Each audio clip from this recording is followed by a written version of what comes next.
मी नुसतं घरात म्हटलं की मी पंढरीच्या वारीला जाणार. मी नुसतं घरात म्हटलं की मी पंढरीच्या वारीला जाणार. पांडुरंगासोबत 4 गुजगोष्टी करणार. दुःखाचं वाळवंट माझं इंद्रायणीच भिजवणार आणि सुखाच्या रिंगणात भान हरपून फिरणार. तर केवढा तो कांगावा घरातल्या विठोबाने केला. कमरेवर हात घेत म्हणाला, मुलांचं काय, माझा डब्बा कोण करणार. आईशी बोललीस, काही जबाबदारीची जाणीव. नुसता माझ्या नावानं मुक्त घोष केला. कारण मी नुसतं घरात म्हटलं की मी पंढरीच्या वारीला जाणार. सासूबाईंनी तर पार आवडीचं मौनच घेतलं. टाळ चिपळ्यांच्या आवाजानं अवघं स्वयंपाकघर दुमदुमलं. कारण मी नुसतं म्हटलं की मी पंढरीच्या वारीला जाणार. छोटी मुक्ताई तर वाट अडवूनच उभी राहिली. मोठ्या जनीने व्याकुळ नजर दिली.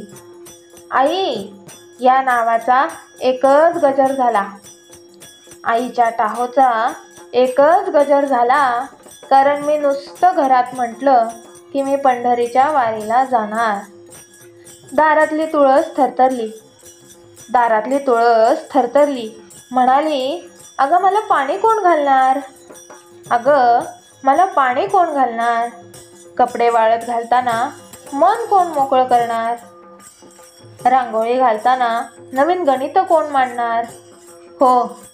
हो तिनेही ऐकलं होतं.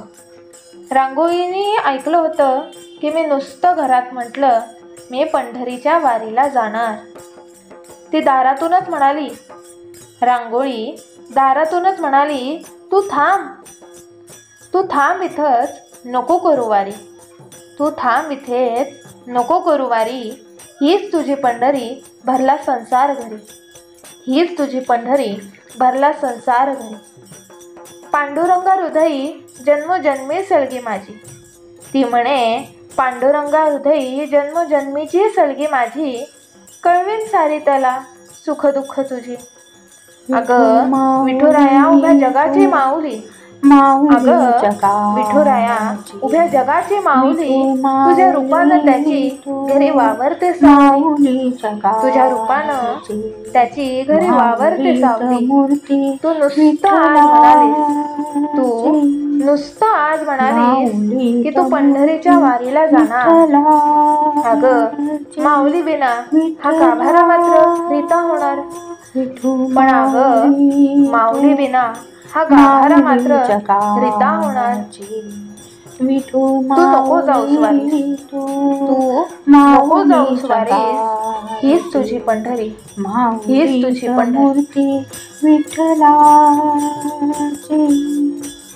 माऊली त मूर्ती विठ्ठलाची.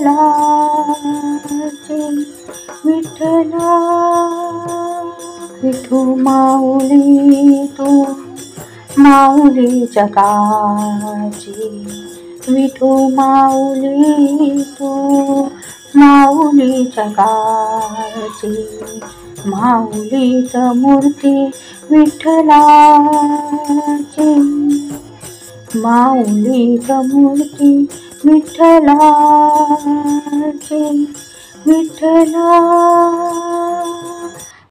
अशाच व्हिडिओसाठी चॅनलला सबस्क्राईब करा व बेल आयकॉनवर क्लिक करा आणि व्हिडिओला लाईक करा.